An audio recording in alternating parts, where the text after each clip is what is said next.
are watching Where Are They Now with your host, Dianne Hart. Now here's Dianne. Good evening. Welcome to Where Are They Now? This evening, I have the awesome opportunity to interview a gentleman that really probably needs no introduction. He's a songwriter, a producer, a band leader, a world-renowned drummer. He also won the Detroit Black Music Entertainer of the Year award, and that is Mr. David Brandon. How are you this evening? Pretty good, and yourself? Oh, I'm blessed. So what we're going to do is we're going to jump right in and get started because I want you all to find out some things about him that you would never know. That's why we're doing Where Are They Now? Tell me a little bit about where you're from. Born here in Detroit, Michigan. Mm-hmm. Born and bred here. Still here. Come up during the Motown era when the Supremes first went on television and the Beatles arrived. That was the year I came out. What school did you attend? Mumford High School, that is, Mumford. Mumford High School. A lot of great entertainers came out there as well. Earl Clue, the Winans, the Clark sisters. I can go on and on. Oh, okay. I actually had the opportunity to interview David Winan just a couple of weeks ago. Yeah. And I was thinking, that sounds like the school he said he attended. How old were you when you got started into music? Well, like I said, being a child of the Motown, and a big family. I come from a pretty big family. It was 8 of us kids, mother and father. And I'm the youngest of all the 8. And so I had older brothers and sisters. So I would hear what they played as well as the family, my parents. And so music was all around. I became interested then, I guess, started beating on pots and pans, my sister told me, before I even knew it. And then the drums, I chose the drums, or it chose me, or it was the gift that God gave me. And so I followed through with it. And it was like I wanted a set of drums when I think I got the toy set. Well, I did get the toy set first, aluminum. And then there was a magazine here called Spiegel, and they had drums in there, and I spotted some drums in there, and I wanted them. So I ended up getting them that year when I was about 6 years old then. I loved the drum, and it was actually the Tonight Show that was the inspiration. Johnny Carson. So I'd be up late night watching that with my mother, waiting for my father to get off work, and the drummer was Ed Shinalsi, however you pronounce his last name. And that intro really got to me.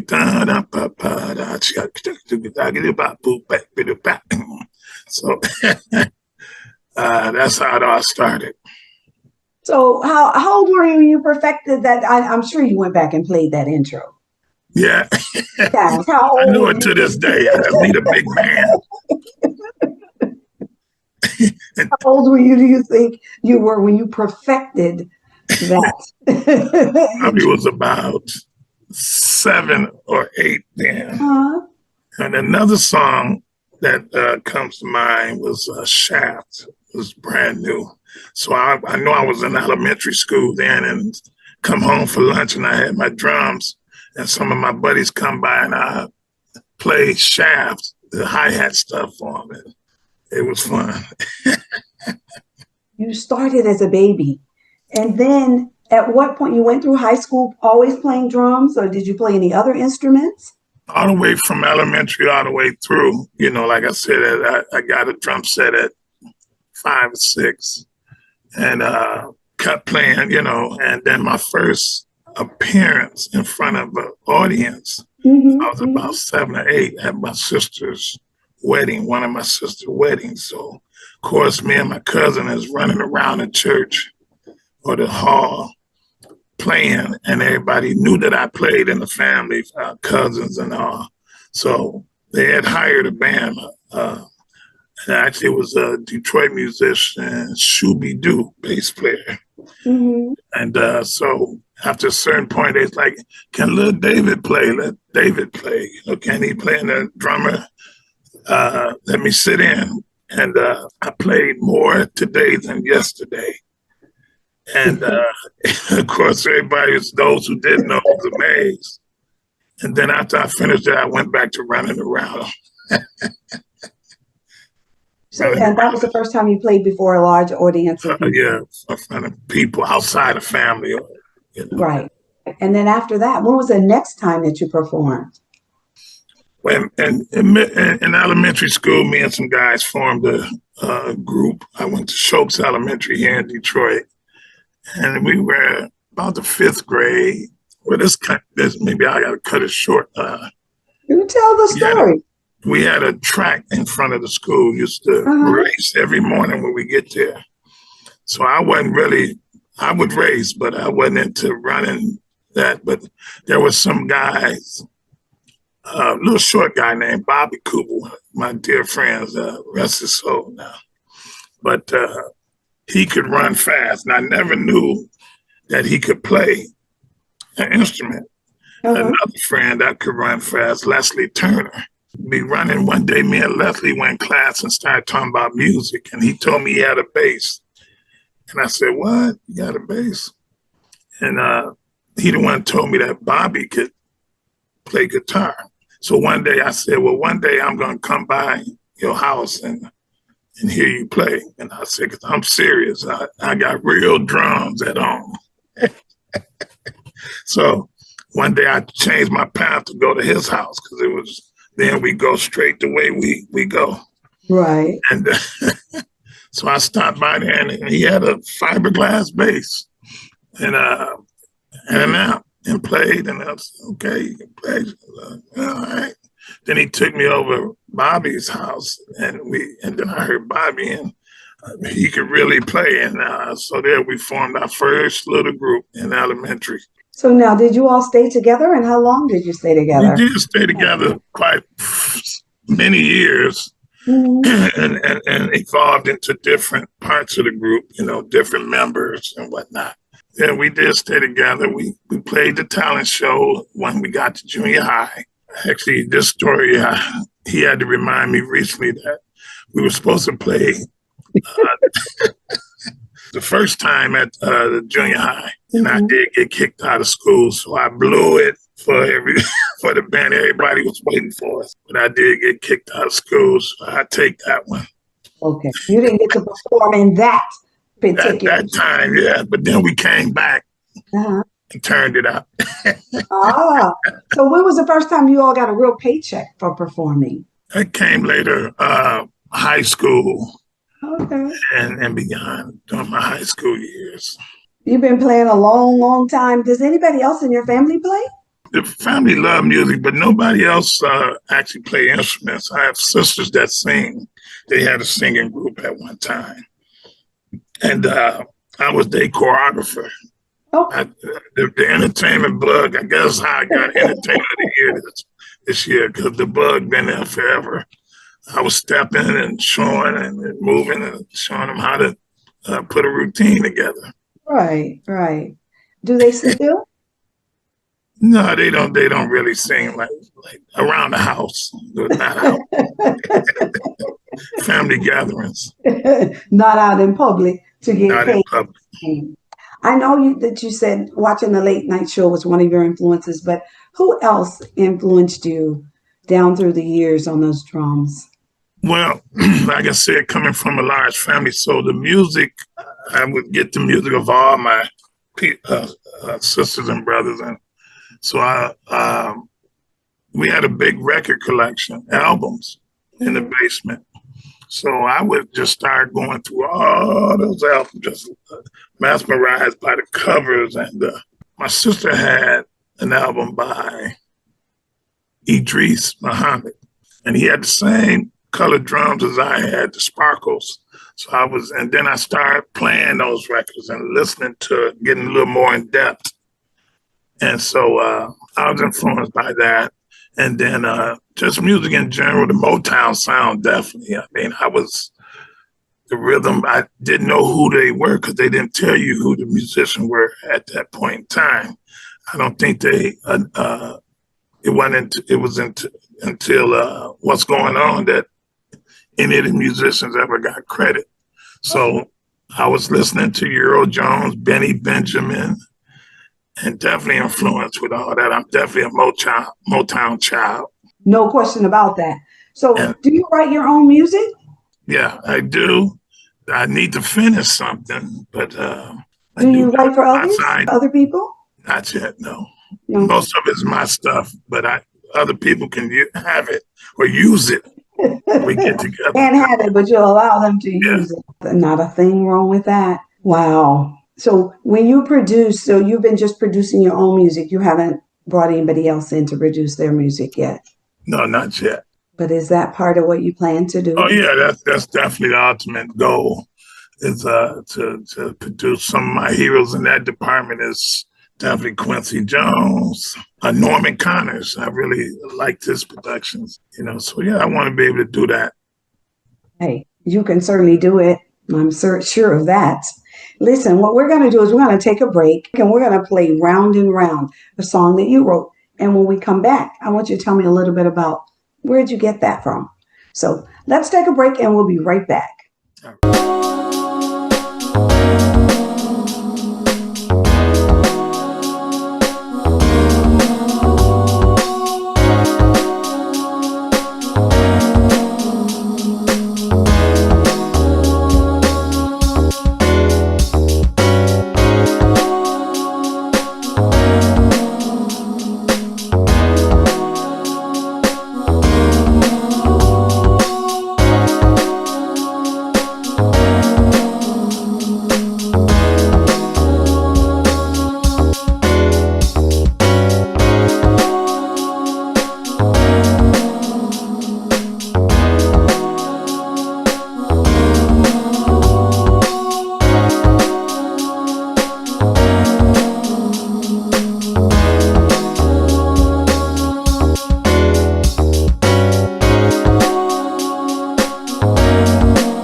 are watching Where Are They Now with your host, Dianne Hart. Now here's Dianne. Welcome back to Where Are They Now. I'm your host, Dianne Hart, and this evening I have the awesome pleasure of interviewing Mr. David Brandon, one of the baddest drummers you all ever want to hear. Let's talk about that song. Where did Round and Round come from? Like I said, I write more music, and the thing that's been holding me up is I'm not much of a lyricist at all, but I have ideas of song themes. So most of my stuff is instrumental at this point. Mm-hmm. Round and Round came to me just moving, spinning around and around in this orbit, just moving and grooving. And that's the titles. I got titles for all of them. The unfinished part is all the lyrics and all the. But if you're writing the music, you could possibly have somebody else write some lyrics too. Well, that's the collaboration is definitely. It was that simple. You just came up with some beats and put them all together, and I'm going to call this Round and Round because that's what I'm doing. I'm going round and round. Yeah, and in the relationship, I mean, it could apply to whatever. Right, it's a bad jam. It means to you, It's a bad relationship that's just going round and around, which is most of it anyway. Let me ask you this. When do you think you are the most creative? For me, it's when I'm driving. My brain just tells me all these different things that it wants to do and how I should do it. When do you think that comes to you? It comes at various moments, and a lot of time while in bed too, mind get to spinning and you think of things or ideas come or titles. In my case, the music was there and an idea of what the subject matter. Let me ask you this then. Do you keep a video recorder next to your bed, or are you using your phone? I have a recording device on my computer, and that's where I did most of the stuff. And it took time because being a drummer first in the early days, all I knew was sticks, wood, and wood, which is drumsticks and metal. Right. So when I started getting into the electronics of it or chords, and when MIDI came out, it really blew my mind because I was stuck. I'm like, what is this? How you do this? But I overcome all that, and then I started investing in equipment, and got better and better at it. So I'm still a work in progress with it, the engineering of it. And that's when I'm taking my time, but it's time now. The time is now. We said the time is right now. Yeah. So you are not playing with them. But I had to learn all that stuff and get, at least have some of it under my belt. But I'm definitely going to be outsourcing. Do you collaborate with others? Yeah. Actually, me and Misty have done songs or stuff in the past and ideas and stuff with Rudy Robinson and stuff. So, yeah. But I record a lot. I of course, recorded with other artists all times, musicians. So let me ask you this. What do you think was your most remembered performance? Whether it was as a kid, junior high, high school, or as an adult, all of those things. When do you think? Yeah, all of them are still up in this computer here. But my career as a musician and drummer, I started playing. My first outing was with Mary Wilson of the Supremes. Oh, yeah. That was back in the late or early 80s. Mm-hmm. And then I did a lot of gospel musicals. One was Good Man Is Hard to Find and Mike Matthews' Wicked Ways. So I did a lot of those traveling around the country. Oh, okay. And then I've worked with, of course, a lot of the Motown artists, Miss Martha Reeves, The Contours, Dennis Edwards' Temptations, and did Detroit's Own Dramatics. I was with them for about 8 or 9 years. And then I hooked up with the Spinners, and I spent a long time. But a lot of great memories, a whole lot. But one that stands out, performing with the Spinners, we're in South Africa. We were there. It's a song called Throwing a Good Love Away, which was on the album. It was a good song, of course, but it wasn't something that was played all the time, definitely by the group on tour. Right. So we get there, and the South Africans, they associated with that song because of apartheid. They enjoyed all the other songs, but they wanted that song, and we didn't know it. The Management should have known, but I'm not going to get into all that. So we wondered what's going on. There was kind of a lot of commotion after the concert, the first concert. That's how they showed their appreciation. They was mad at throwing and stuff, but it was about that song. They didn't hear it. So a lady came to the van where we headed to the next city. And she said, if you do not play Throw Any Good Lovely Way, there would be trouble in Cape Town. So, yeah, it was just. So Purvis Jackson, the late, great Purvis Jackson, he went and found it at some store somewhere. And we all took headphones on the next flight to the next city. And let me tell you, when they heard that song in the next city, oh man, it was over. I mean, they started dancing, doing all that. I mean, the arena full of people. Wow. That's one memory that. I bet so, especially since they were going to stone you in the next city.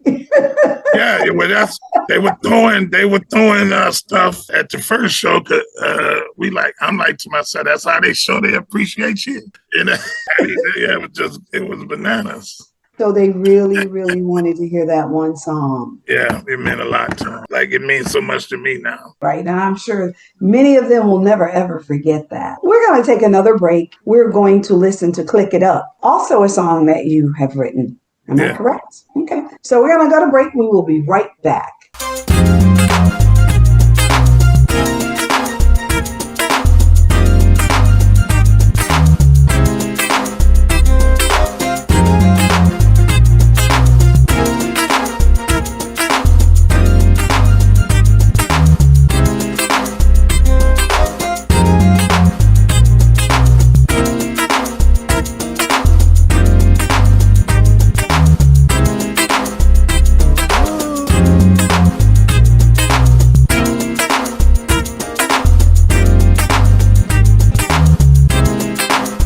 Let's pick it up.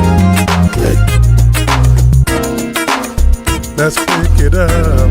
Click. Let's pick it up. Click.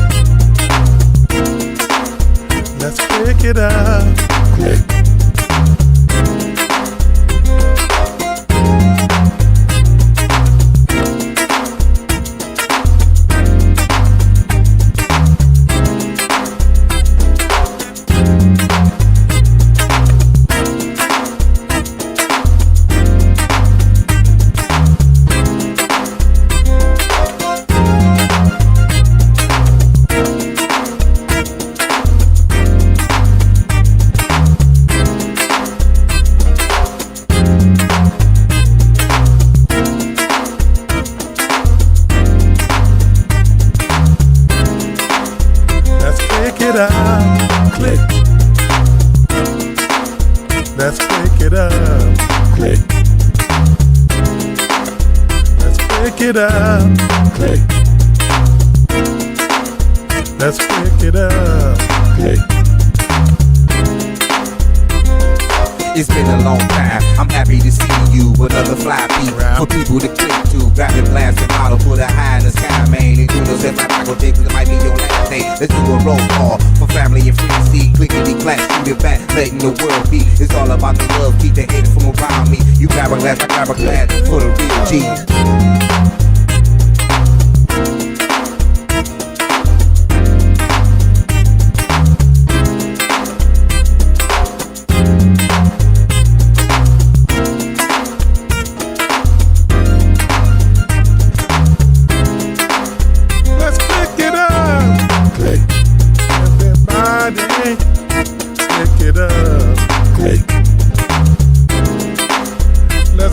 It up. Click. Click. Let's pick it up. Click. Pick it up. Click. Pick it up. Click. Everybody, let's pick it up. Click.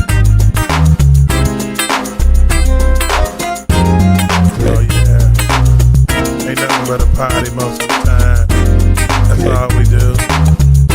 I don't know when the next time I might see you. Click. So we're gonna do this click.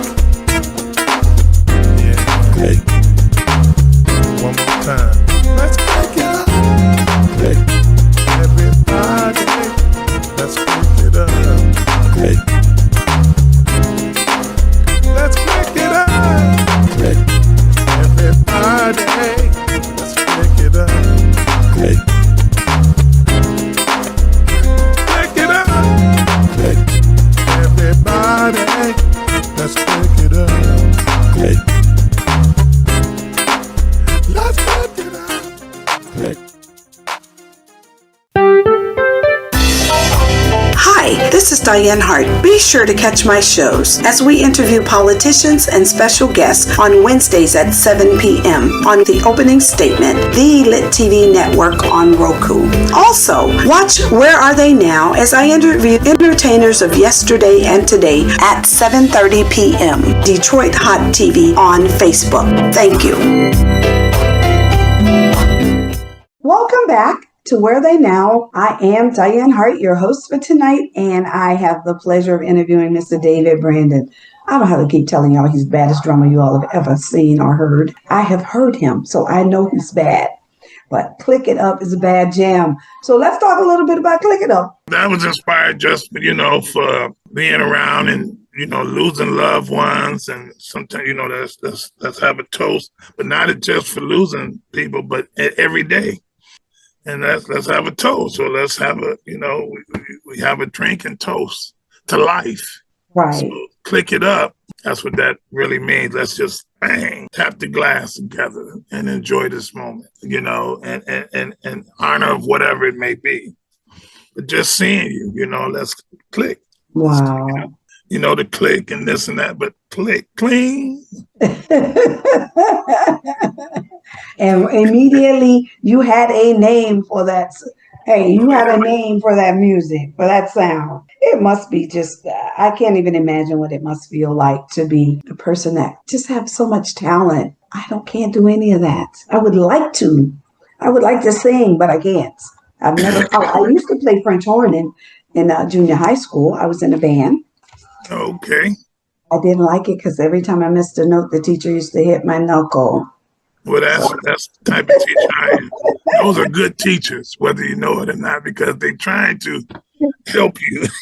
You might not understand it at the moment, but later you say, wow, if you stick. Right. Well, I went on to run track and I got out of the band, so I did not stay in the band. It can be pretty hard. But you have to learn. Oh, yeah, you do. See, like God gave me this song. Right. You don't have any choice. That was given to you to do. It was given and I'm using it. I know that's right. What a gift he gave you. So what you say, you are using it and happy to be using it. So let me ask you this. What kind of advice would you give to these up and coming artists today, whether it's a drummer, a clarinet player, or a singer, or whomever? Talk a little bit about this business and what it's like now in comparison to what it used to be like.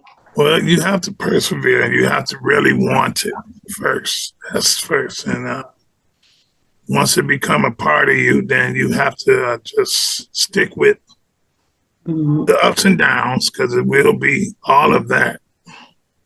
But it's, hone your craft, study in all ways that you can, even studying means just watching. Right. Sometimes, it's pay attention, and that's a key word, pay attention. You learned that in elementary, but if you don't do it, the teacher was trying to get you to pay attention in class, but if you're chewing gum and talking out there, so pay attention and just keep doing what you're doing and mean it. Right. A lot of young people think that you should just walk into a record label and say, hey, I have a song and I want some money in advance. I remember, and I've talked to so many people and they keep reminding me that years ago you could do that very easily if you had a good song. What's that like today? Well, and that's what I'm learning. See, I'm going to learn that today with all the streaming and all the different techniques that technically is available now. But it never was just that simple, because you can get signed, but, if the promotion is not there or you're not making money for the company as well. You know, it's a two-way street. It ain't just I'm signing and I got this money. I mean, they have to put promotion in there, and then you have to get some hit record. I mean, bottom line, or some kind of airplay. Right. In order, you know, so it's not just, you know, the glamour part. It's a lot of business. Right. You have to take, and musically, yeah. So how much practicing do you do? How many rehearsals you do a week? You rehearse all the time? Every time I play is a rehearsal. Okay. That's my philosophy. Okay. Every time, even touring, when I tour, every show is a rehearsal for the next one. Right. To see what you can refine for the next show, right? Yeah, I mean, to be ready, yeah. But look at it that way. That's the way I look at it. You don't have to, but that's how I look at each performance is a rehearsal. Long before you ever got to playing for other people, you had to do a lot of rehearsing just to make sure. Practice, you know, in the basement, the home basement back then. I used to put lights up because I was preparing. I know that's right. Christmas lights, that is. Christmas lights. Doesn't matter. You had lights nevertheless, right? Yeah, give me those color lights to set the mood for practicing songs back then or playing along with the albums at that point in time. Fortunately, we had mirrors in the basement so I could see myself. That was a plus that my parents had mirrors down in the basement. And people used to come by and trip out because they wasn't used to that. A lot of musicians that I played with, they could see themselves back while we rehearsing, you know. So it's just all kind of ways that you can horn. Technology is it's much easier. We had to take the record and the needle and take it back to play and hear. Now you just so technology is definitely in favor. I agree. I have an old record player that I still have. And I don't know, David Winan asked me, so what happens when your needle runs out? I'm like, well, I haven't thought about that part yet. When I need a new needle, I don't know. Find an antique store somewhere, maybe if they're around. I don't know. One other question I'd like to ask you that I'd like you to talk a little bit about, maybe that you can help some of my young folk understand the need to have somebody review contracts for them. If you did a contract, what do? You just get it, you read it yourself, sign it? You better get professional help that understand that. That was even back then. It ain't changed. If you're in that situation, you need to definitely get professional to guide you or to read it over. Right. That's what happened, even like you said in the early days, a lot of people just signed. They didn't know what they were signing. They just was looking at, hey, I'm finna make something happen, or I'm gonna be into some money, and then go that way. Because the contract wasn't right. So are you playing somewhere right now? Yeah, oh yeah. Well, I play around town. I've always been one that try to keep what is called a jam session. The point of that, which some get misconstrued, is that it's about coming together when you're available or around. If you're working and traveling, and Miles Davis and them did it in New York, it's nothing new. And you come together and can play together. Musicians sometimes that don't get an opportunity because they're here, they're there, but then you keep a stomping ground. So that's been and the purpose of that, because see, we didn't have Facebook then where you could watch stuff on the internet. So you were in person. So if you came, you witness a night of who knows what could happen in terms of who may show up and who may play. Right. You know, going back to the early days, Ella Fitzgerald, Sarah Vaughan in the house. Hey, they got wrecked, but they here having fun together, and that's the purpose. So to sum all that up, every Tuesday I have a jazz trio at the office in Detroit on Livernois, and then on Sundays I have the bigger band with the full rhythm section and percussionists, but a lot, you know, entertainers and singers come through, and we have fun together. Does the beggar band take place on Sunday? At the office as well. Oh, at the office. So Tuesday and Sunday you're at the office? Okay. But I play everywhere, any time for hire. You know, Baker's with Ralph Armstrong, and then me and him, and Lady Champagne do a Thursday at Birch, which I saw you Yes, Yeah, you that's did, Thursday. Yeah, just keep stuff happening around town. which is a good thing. I'm sure that kind of keeps you busy and I mean, I travel still when the opportunity arises. oh, that's right, because I saw you in Vegas. See? I saw you out in Vegas. You are Yeah. correct. You are correct. What do you attribute your longevity in this industry to? Repeat that. I'm What, sorry. what do you contribute your longevity in this industry? Love. You gotta love it. Love Gotta it. have some other things too. You love the music, but do you love to travel? You like Well, traveling is, I mean, that's one way to get there, but it's the universal language that I really love, which is music. Traveling is just a part if you're doing that. And like a lot of people, oh well, see, flying, I don't have to. I like the ground, but the plane gets you there faster. So I've done a lot. I'm a million miler as far as travel miles. I have a million miles with Delta, but that's not the part. right, Part is right. delivering and touching people where we go and where I go, and seeing people happy, seeing people smile, seeing people cry, and so that's really the ultimate. And you gotta love it, you know. So I do love it, and the rest will come and go. I guess you have a very valid point. So, what haven't you told us something about your life that you'd like all of our listeners to know about you? I'm sure there's some intriguing stuff back there somewhere. There's some intriguing stuff back there somewhere. So, what do you want to share with us that we don't already know about you? People might see you playing, but what is it that you'd like to tell us that we don't know about? None but love. That's it. You have children? No. Oh, no, that's a good part. That's no. Nieces and nephews, nobody else is following. Oh yeah. Oh. Well, I mean, they love music, but nobody's pursuing it. Everybody gets to decide what it is they want to do. You gotta know it. You gotta love it. Be So true to it. you've been true to it. How many songs do you think you have in your catalog? About 20, 25 right now. Are you going to actually create an album at some point? That's what's coming. Finished product, like I told you, it's unfinished, but right. Finish it up, get all the parts and vocals, horn, all the stuff I want in it. You think that at some point you might release some all musicals? Some of my instrumentals as well. Right. Music, the universal language. Singing, I love. I wish I could. You probably could. I can direct singing. I know what it's all about. I work with some of the best. You know, yeah, singing. You know, music. Music is endless. Right. The drum's the only instrument that you play. The music you're going to hear, that's me playing. On everything? Yeah. You have not told us anything about the other instruments. We only talked about drums. I just told you, tell us something we don't know. What well, yeah. play? Yeah, well, yeah, oh, yeah. What you're going to hear is me. What all? I heard some of the music, but what instruments do you play? All you play? Oh, well, I play enough to write. Drums is my main instrument. Right. I play keyboards. I know it. I went to school. I went to Grambling State University. And so, I mean, music I have studied. What I know. We want to know. Yes. What else have you been doing out there?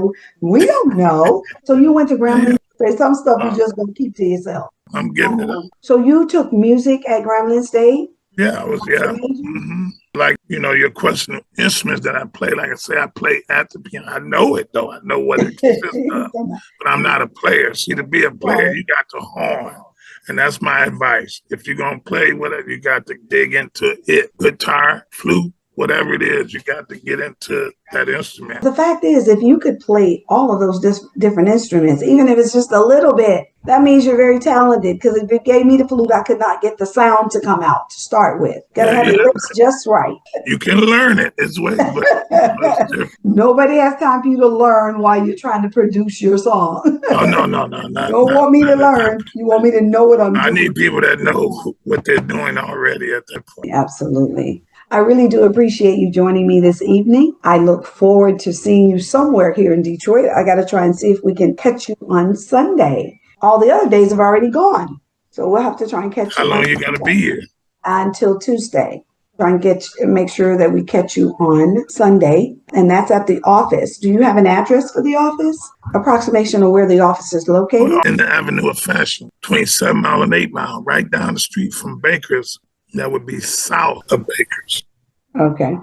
South of Baker's. Chippewa and Livernois. And what time does the show start? 7 to 11. Is there a cover? $5 cover charge. Can't beat that with a stick. No, you cannot. For a live band entertainment. How do your fans find you on social media? Facebook. Okay. David Brandon 2 at Facebook.com. Okay. We want to make sure that people can find you and be able to reach out to you so they can definitely DM you on private messages. So every Tuesday and Thursday, David is performing at the office.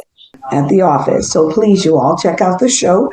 It is at 7 o'clock and it runs from 7 until 11 every Tuesday night and Sunday night at the office.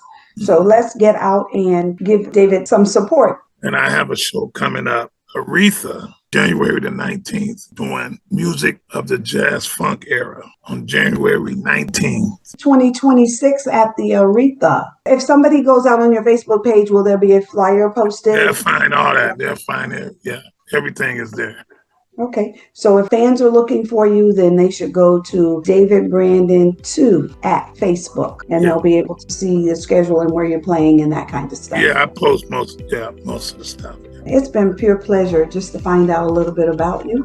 Thank you so much for allowing me this opportunity. It has truly been my pleasure. Listen, every Wednesday night you can catch me on the opening statement on Roku on the Lit TV network right out of Tampa, Florida. And that's at 7 o'clock Wednesday night. On Thursday nights, I am now on all social medias outlet, Facebook, YouTube, Instagram. Go out to our YouTube channel, like and subscribe, hit the bell so that every time I'm putting up a new video, you'll get notified. And that's every Wednesday night, 7 o'clock on Roku, and every Thursday night at 7:30 on all of your social media outlets. We're streaming live every Thursday on Detroit Hot TV. You can catch me there or on any of the other social medias.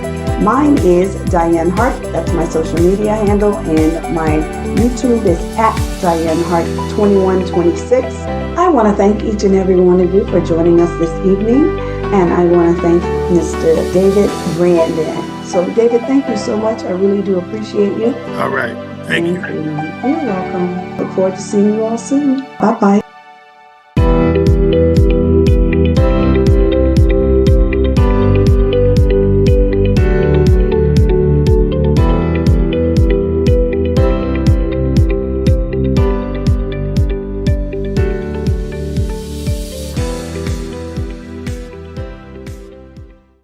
Detroit Hot Television on the cutting edge of urban internet TV.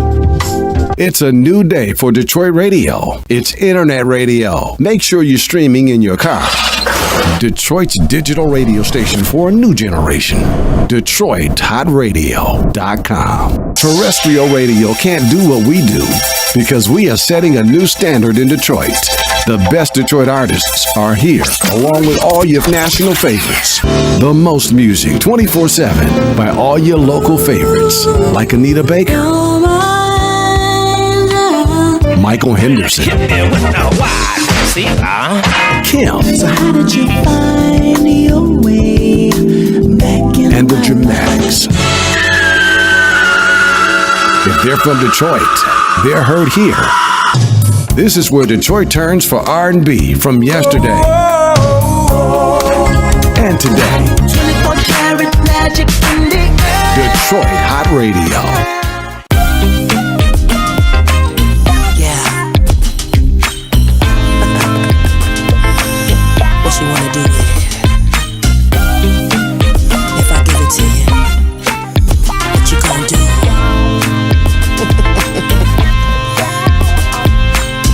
I'm that kind of lady, you're that kind of man.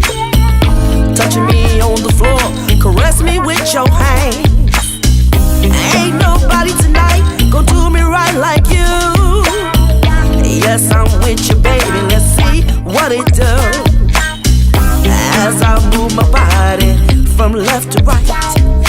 Boy, you got that swag on, you're looking out of sight. You smelling sexy with that good cologne. Keep on dancing on me, baby, you really turn me on. You can do what you gotta do. So while you're tripping, I can see you tripping, baby.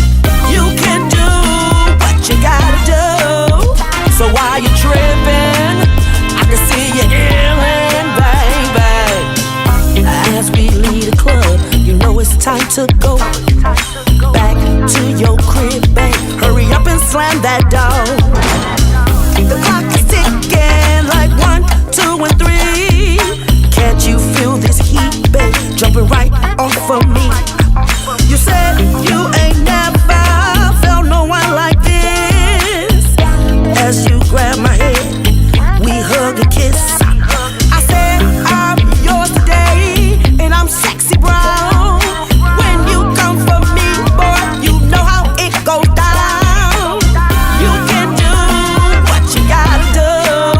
So while you're tripping, I can see you tripping, baby. You can do what you gotta do. So while you're tripping, I can see you yelling, baby.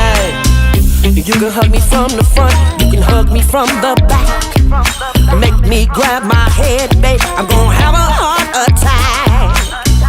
You can squeeze me from the right, you can squeeze me from the left. Make me grab my legs, babe, I'm running out of breath. You can hold me from the front, you can hold me from the back. Make me grab my legs, babe, I want it just like that. You can kiss me on the right, you can kiss me on the left. Make me grab my legs, baby, I'm running